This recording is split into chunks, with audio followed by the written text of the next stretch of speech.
will be Dario Rosa, who's going to tell us about adding structure to the SYK model from single particle to many body physics. Thanks. Okay, thank you very much. It's a great pleasure to be here to give this talk to an audience and where I realize that I'm a bit an outsider, so I will try to keep, let's say, the thing at the more narrative level to try to enjoy people that are doing different things than what I'm doing.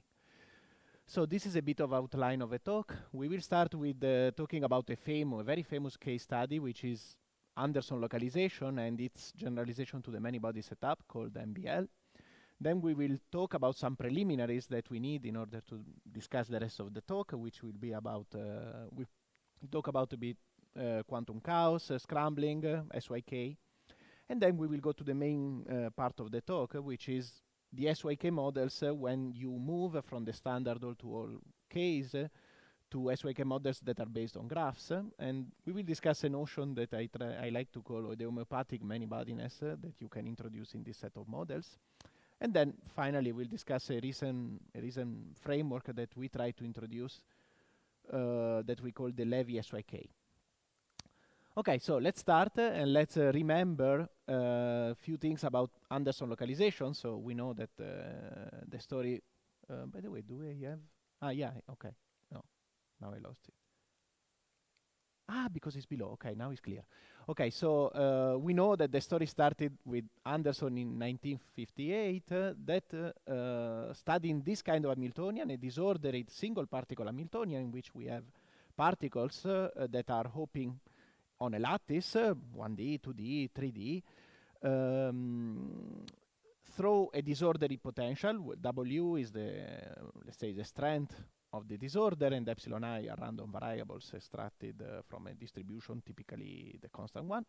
So he realized that in this setup, diffusion is, if the disorder is large enough, you can stop diffusion and you can suppress diffusion, and you don't have any kind of transport anymore. And this was really a genuinely quantum phenomenon. I mean, if you try to analyze classically problems like this, you will always have diffusion. Diffusion will be suppressed but never zero. And let's say the total suppression of this diffusion is due to quantum interference effects. So it's a genuine quantum effect.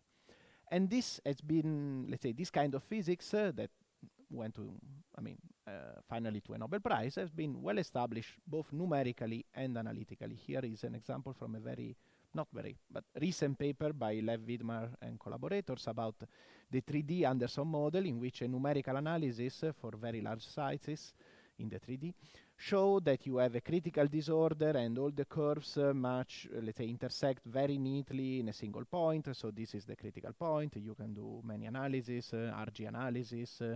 There are even theorems about the presence of a critical disorder. So it's a framework that is very well understood. Now, after that, people started reasonably to ask, okay, what can we do when we add interactions? And so we move from the single particle case to the many-body case. And here started a debate that is still going on right now. So essentially, the debate is asking, does localization survive? So the system remain localized when I add interactions into the game or not? And one of the reasons why the debate is still going on, and next week we will do a program about this. We will have a program about many-body localization, thermalization, and so on. So we will discuss a lot about that, and we will discuss a lot plots of this kind. So if you want, one reason why the debate is going is because the numerics is very controversial. So compared to the previous plot, here we can see that, let's say, the disorder at which the curves intersect change dramatically with the system size. So increase, yeah. Here, okay, R is, I will say few words more about it in few slides, but R is essentially it's called R ratios, so measure the ratios between the spacing between nearby energy levels, and is a measure of quantum chaos. So the idea is that when you are diffusive, you are in a chaotic situation, so you will have predictions that will follow random matrix theory. When you are non-diffusive, we will have Poissonian statistics, and so you will have a situation in which the statistics of the energy levels are not described by random matrix theory, and let's say the transition or the crossover is definitely drifting dramatically with system sites. So this brings to the question: is localization lost in the thermodynamic limit? Yes, no, who knows? And people are discussing a lot about that. Of W, you mean? No.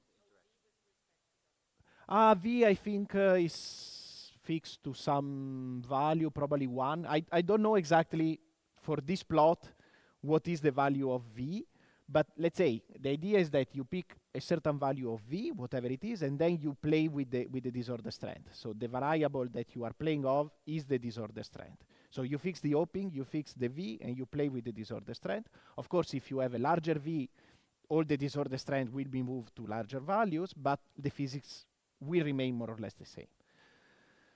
Good, so what I'm gonna discuss today are some new results connecting single particle and many-body physics, and the hope, one of the hopes, is that this will give us some prospects for future developments in the many-body localization community, in the many-body localization problems, or yeah. Okay, so now let's start with some preliminaries, and the first one is, what is quantum chaos? So we know that chaos at the classical level requires the notion of trajectories. You have to talk about trajectories. So you already know that quantum mechanically the problem is going to be tricky because trajectories don't make sense in quantum mechanics. So there are actually various approaches to quantum chaos. The first one, the most, let's say, established, is the so-called BGS conjecture, that essentially tell us that chaotic Hamiltonians behave like in random matrix theory. So the energy correlations, the correlations between the energy levels follow the predictions of random matrix theory. And in particular, let's say here there is a plot that shows like the probability of having between two nearby energy levels a certain energy separation S. Everything is normalized to unity. Now we see that essentially the hallmark of random matrix theory is the presence of level repulsion, which means that energy levels that are nearby, they don't want to become too close in energy. So they don't want to become quasi-degenerate. So in a sense, testing for quantum chaos, it's like testing if you have level repulsion or if you don't have level repulsion. If you have level repulsion, you will be in a metallic phase, you will have conductance. If you don't have level repulsion, you will have in an insulating phase. So somehow a way to test the presence or absence of localization is to numerically or analytically try to test the presence or the absence of level repulsion. This is one.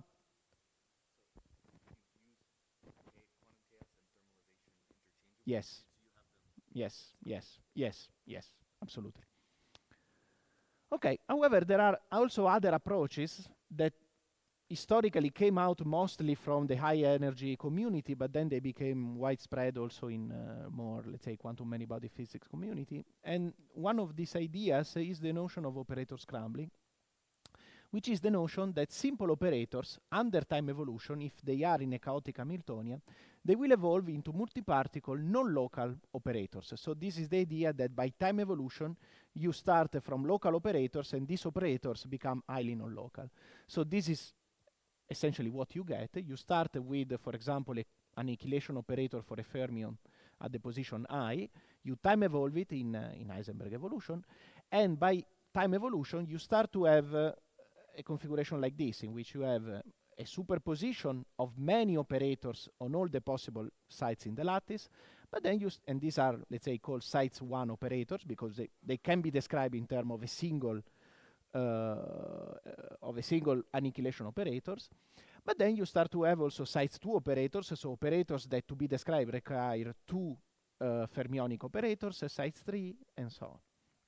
And this essentially goes with 2 separate processes. The first one is what I used to call operator delocalization. Is the idea that you start with an operator of sites L, so that can be written as a product of L fundamental operators, and by time evolution you develop a superposition of these operators, and this is essentially a single particle process, as none doesn't have any many-bodiness in it. Is a process that happens in single particle Hamiltonians, and this is, for example, the process that brings this Ci to a superposition of Cl.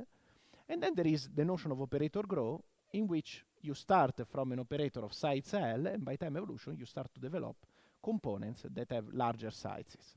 The two combined together, this is essentially many-body, and the two combined together create scrambling. Okay, now we go to the actual model that we will study, which is the SYK model. This is an all-to-all model for n Majorana fermions. Now, by Majorana fermions, I simply mean operators that satisfy this kind of Clifford algebra relationship.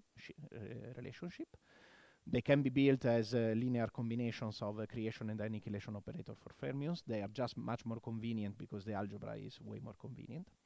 And they are, let's say, interacting, or let's say, they are described by an Hamiltonian that couple together Q of them in an all-to-all fashion with a disorder that is Gaussian and whose variance satisfy this kind of relation. This relation is, let's say, the scaling with n is necessary in order to have a ground state energy that scale linearly with n, so to have a model that is well defined in the thermodynamic limit.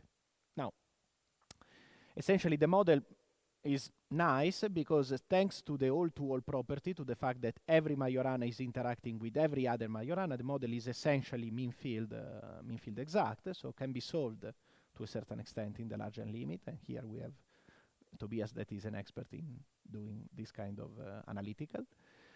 Another interesting feature is that when Q is equal to 2, the model becomes quadratic, so is single particle in nature. And so you have only operator delocalization. You don't have any operator grow.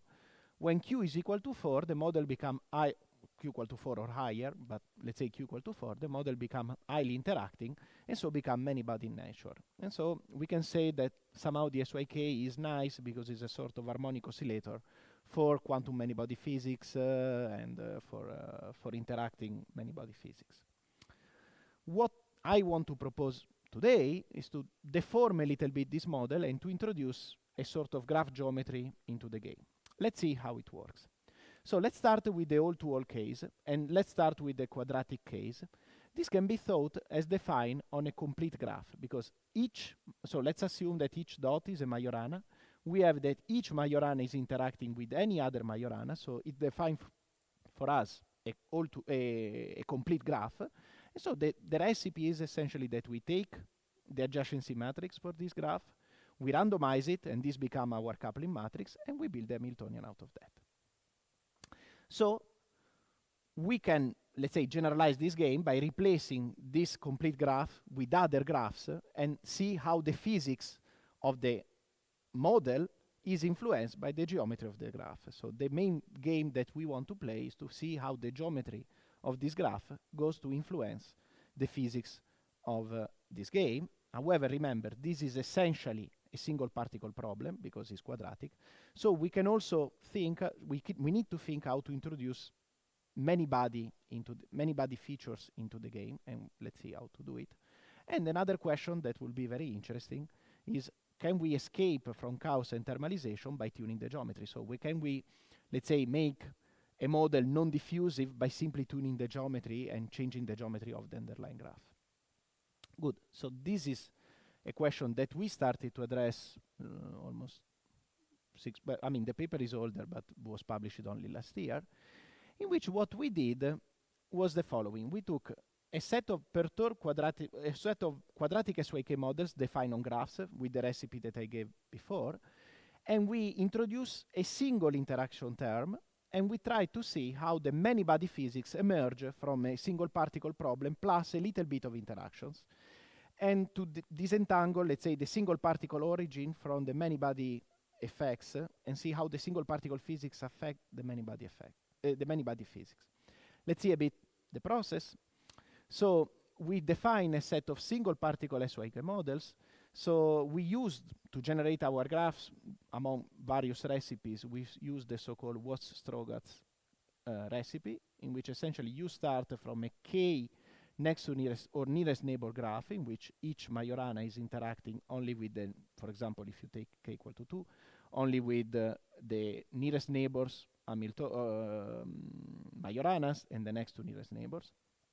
And then you start to scan each of these edges, and with probability p, you randomly erase one edge and you create a new random edge. So it's clear that by keeping exactly the same amount of connections, because every time you erase one connection and you create a new one, but you can, let's say, create a highly non-local structure by increasing p. If p is small, the structure will be highly local, but become immediately highly non-local if you increase p, because you start to introduce random connections here and there. So we can follow the same recipe. We take the adjacency matrix for each of these graphs. You randomize it, you get the Hamiltonian. And this gives us some geometrically defined models in which the physics is entirely controlled by the geometry of the underlying graphs. The next step was to, can we make them minimally many-body and study the many-body effects that arise from this minimal many-body setup? And this is where we introduce the notion of homeopathic many-bodiness. So what we did was to take this single particle Hamiltonian that I defined before, and we added just one single interacting term, gamma 1, gamma 2, gamma 3, gamma 4, nothing more. And we asked it, is this enough to induce many-body quantum chaos? So to induce energy, to induce level repulsion between the many-body energy levels with just a single term? Now, pictorially, we thought that this could be the case because, let's say, the non-locality of the graph, the fact that J can become non-local with large p, can somehow spread the effect of the interactions. The idea is that we have a single interaction that is only restricted to this part of the graph, but by making my graph highly non-local, it's possible that this effect become spread to cover the entire graph. This was the rationale that gave us the idea that maybe a single interacting term is enough to make this model genuinely many-body.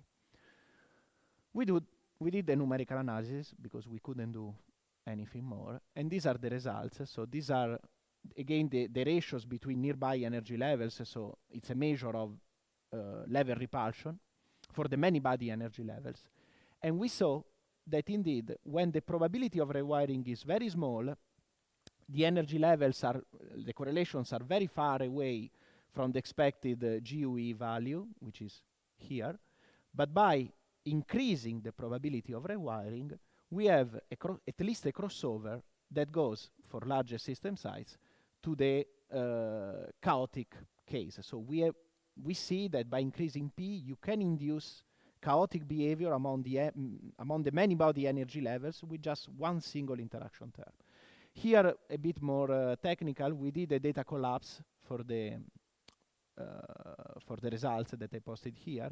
What is interesting, or can be interesting here, is that the results are not... Here I'm introducing a drifting term in the data collapse, so I'm allowing a critical disorder that drift with the system sites to explain the many-body localization plot that I saw before. Apparently, the two data collapses, the quality of the two data collapses are comparable in this case and in this case. So this is a tiny hint that maybe this transition point is not drifting dramatically with the system sites. I don't want to be too much strong about that, because we saw in the past that claims can be wrong. But let's say at least we didn't see very large insights of drifting in this kind of transitions.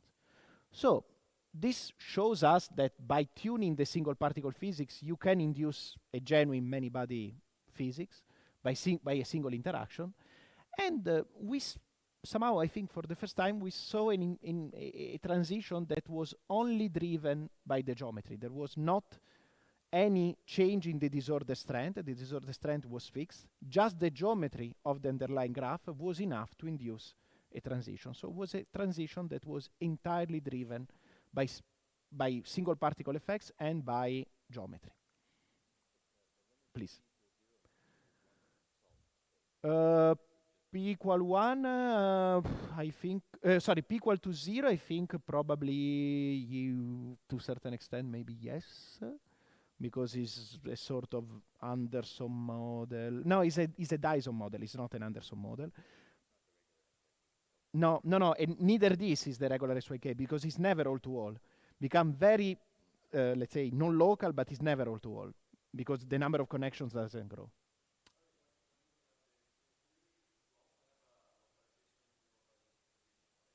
I'm going there.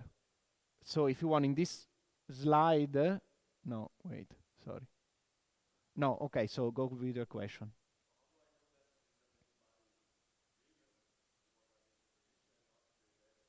No, actually, I think the opposite. I'm saying that by doing a transition at the level of single particle, a single interaction is enough to make this transition evident at the level of many body energy levels. Suppose that you don't have a single interaction. Of course, from the point of many body levels, you will not see any transition because the many body levels are just at yes, but the many body levels, if there is no interactions, they will simply be, let's say, every eigenstate will be a tensor product, and so there will be no transition at that point, at the level of many body levels. Here I'm saying that somehow a bit, let's say, contrary to the intuition, a single interaction term is enough to make the many body levels seeing the underlying transition at the single particle level.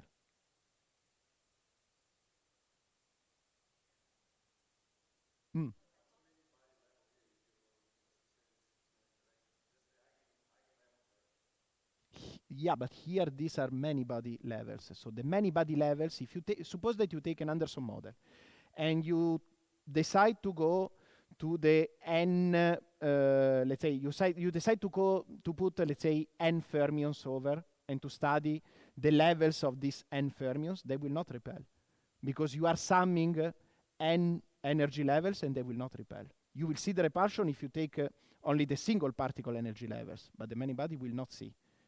Here I'm saying that this, let's say, get hybridized enough to see the transition at the level of the many body levels. I'm saying that they are not simple sums of the single particle energy levels. Yeah. You also have a question? So this answer helped? Okay. Good. So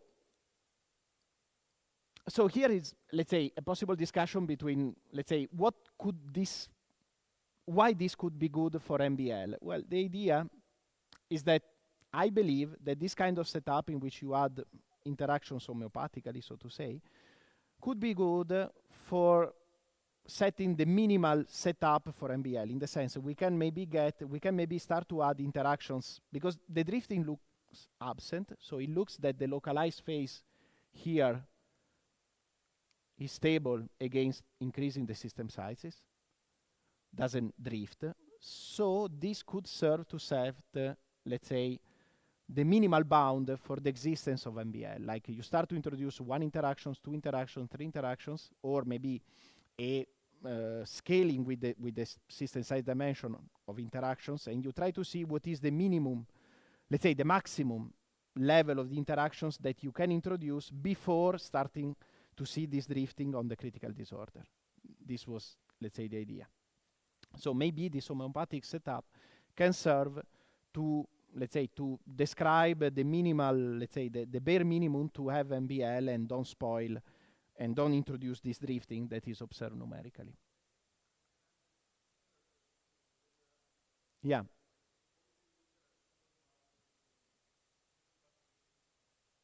Okay.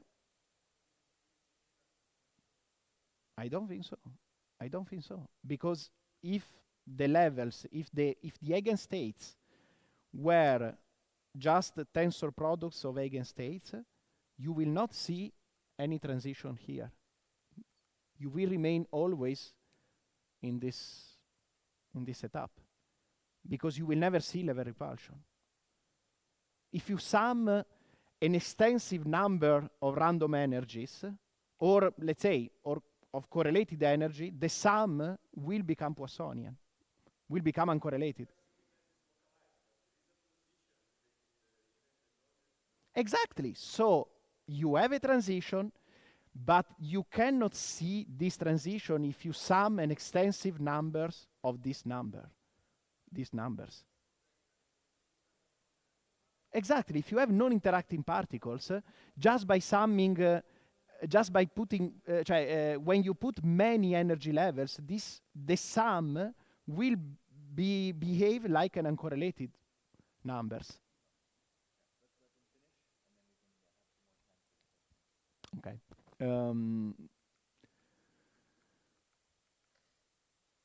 Good. So this is something that we are doing right now. So what Jose was asking, so we are trying to study exactly the same transition, but as seen from the single particle point of view. And if you want, what we are seeing is that contrary to the general claim, this model that is not an Anderson model is a Dyson model in the sense that the disorder is on the hopping, and show a transition that is very close to the Poissonian point, and at least our numerics suggest that is not drifting. This is a general law in the, or let's say it's a general discussion in the RRG physics, in people that studied the problem of Anderson model on random regular graphs. There were huge finite size effects, and there were huge driftings of the critical properties. And the common idea was that because the transition is close to the Poisson point, so it's close to the integrable point, and so this kind of drifting will be visible at any finite sites. The model is just the IJIJ. So we are taking all, which is the adjacency matrix, but the adjacency matrices that I introduced before. So the small world adjacency matrices. So essentially, I'm studying the single particle part of the problem. And again, this defines for us at the single particle level a Dyson-like model in which the disorder is on the hopping and not on the on-site energies. And contrary to its Anderson counterpart, the finite size effects look much less strong than in the other case. So this might serve as a better model to study properties like fractal eigenstates and something like that, because apparently the numerics is more stable against the finite size effects. Now, okay, since we are running out of time, let me skip this part. This is just a Julia library that we are using and we are developing for these kind of problems. So if you have to diagonalize large matrices that are sparse, I can do something for you. You can download this Julia library. This is something that is probably better to skip given the time. And we can go to this part, which is the Levy SYK model, which is a model that we introduced recently, again with Alexei, with Budatia, and with William, which is a model in which we try to mimic the presence of a graph by something different that might be solvable but keep somehow the same physics. So what is the problem? The problem is that the solvability of SYK uses a lot the all-to-all connectivity, the fact that the model is all-to-all. So whenever you go to graphs, you don't have the all-to-all property, and so the solvability is immediately lost. So all the things that I showed before are not solvable by standard methods because they're not all-to-all. So the idea was that can we mimic a graph and keep the solvability to a certain extent?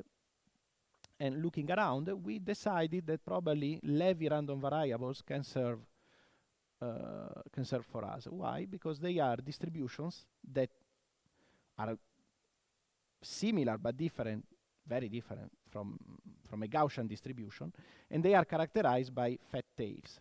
So the idea is that when you extract a certain number of random variables from a Levy distribution, you will have many very small variables, many variables that will be almost zero or very close to zero, and then very few large outliers. So we thought that sampling an all-to-all model out of these Levy variables somehow will mimic the physics of a graph, because we'll have very few outliers that somehow will do a sort of graph skeleton. with a lot of variables that will be almost zero. So will be a way to, let's say, soften and make smoother the 0-1 transition that we had for a graph, in which either the connection is 0 or is 1. So we did a bit of numerics, and essentially what we tested was how much an SYK model based not on Gaussian variables but on Levy variables can escape from the chaotic, let's say, situation if you reduce and you make your distribution more fat-tailed. So this is a way to, let's say, to mimic a graph, because more the distribution becomes fat-tailed and more you will have few connections that are strong and many connections that are weak. So the idea is that by reducing the stability index mu, you will be able to make a transition from an all-to-all case to a case in which you have very few connections that are strong and the most that will be weak. So here what we see is that when mu is equal to 2 and we are in the Gaussian case, all the indicators of level repulsions are very close to the RMT behavior. But when you reduce mu, you get deviations from the RMT behavior, so you start to lose the chaoticity of the spectrum. And let's say the mu critical, the mu at which this deviation becomes strong, is dependent on the system size, and roughly speaking goes like 1/n. Roughly speaking, this behavior is like you need larger deviations from mu equal to 2 to see, let's say, deviations from the chaotic behavior when you increase the system size. Now, since this is a model that has a better behaved, you can do an analytical predictions for this kind of deviation, and the mu critical that is seen by this kind of analytical prediction is like 1/n times logarithm of n, but let's say is going like, roughly speaking, like 1/n, which is, let's say, compatible with this behavior, at least at the level of numerics. And by the way, this is for sure a genuinely many-body effect, because Levy matrices, so matrices, let's say, only the couplings extracted from a Levy, are already studied in the literature and have a strong mu critical at mu equal to 1. So this fact that mu critical become n-dependent is a genuine many-body effect that you don't have for Levy matrices. The critical mu for Levy matrices is strict at mu equal to 1. And moreover, this kind of mu critical is somehow in agreement, at least qualitatively, with the numerics on sparse SYK that we did many years ago. So this is a hint that this kind of Levy couplings is a way to mimic a graph and keep some of the solvability, and we are now working on making this solvability more strong, let's say, or more effective.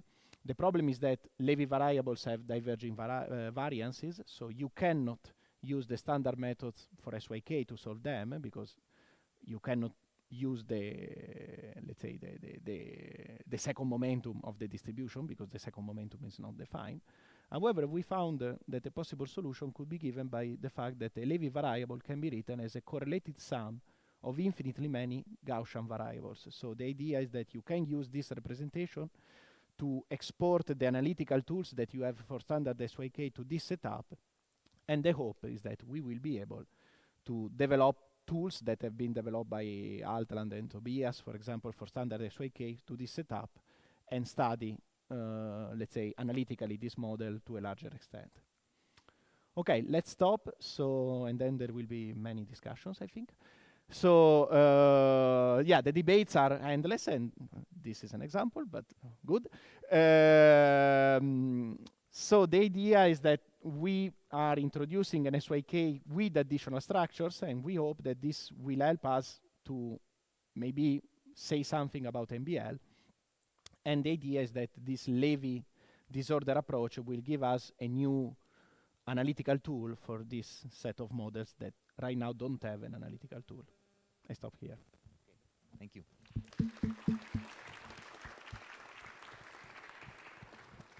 So that was clearly a very stimulating presentation. Maybe since we had so many questions, we can just take a couple now. Who wants to go first?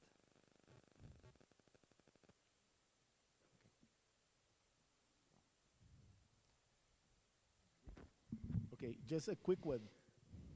Can we have a different criterion to spot MBL other than random Yeah. matrix? Yeah, many. Can we? Yes, Okay. many. Why not use it? Because this is the cheapest numerically. Okay. This is by far the cheapest, first. Second, for instance, talking about IPR on a model, Diffusion. diffusion in a model that is all-to-all, I don't know even how to... I don't care about the model. no, I want to use a physical parameter, physical quantity. let's say diffusion, I'm saying for models that are, let's say, local, that have a local structure to start with, you can talk about diffusions and all this stuff. For SYK, But if you cannot talk about diffusion, I mean, how can you be sure you're talking about MBL? I think one possibility is, okay, probably I can rephrase, I'm not talking about MBL, I'm talking about Fock space localization, which are highly related concepts. They're probably not equivalent to a certain extent, but let's say that I'm talking more about Fock space localization. Yeah, so just maybe to follow up on this question during the talk. Yeah, so I get the point that, you cannot just look at level statistics when it's, when it's just non-interacting fermions, because it will be like always non-thermalizing, right? But if you just look at the, the one-body Green's function, right? Mm-hmm. Then, you could look at the density of states from there, right? And see if it's different in your case in which you have interactions and free fermions. So the question is, because it feels like you're just adding one side that has interactions and the rest is just free fermions. And so it's not so surprising that it still behaves more or less like free fermions, right? So maybe if you have a measure that can allow you to compare more directly with free fermions, like the one Okay, the Green's short function. answer is that exactly because the model, at least on graph, is not solvable, I'm not sure that computing the green function numerically is kind of easy. Let's say numerically this is very cheap, let's say. So, and we went to systems of dimension 2 to the 19. We went to system sizes that are at the level of 2 to the 19. So going to large system sizes with other observables can be a mess.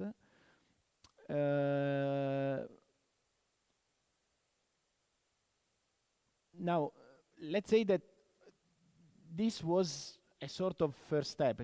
The idea was to... The idea in the long term would be to see what is the maximum level of very sparse interactions that still support a Fock space localization like without this drifting physics that you see when you take, let's say, the standard Heisenberg chain or whatever. So the idea, this was, let's say, the very first step, and then the idea is to start to add more interactions and see how much the single particle physics is, let's say, robust against these interactions that start to get introduced into the game. Okay, well, let's thank Dario again for a very stimulating talk.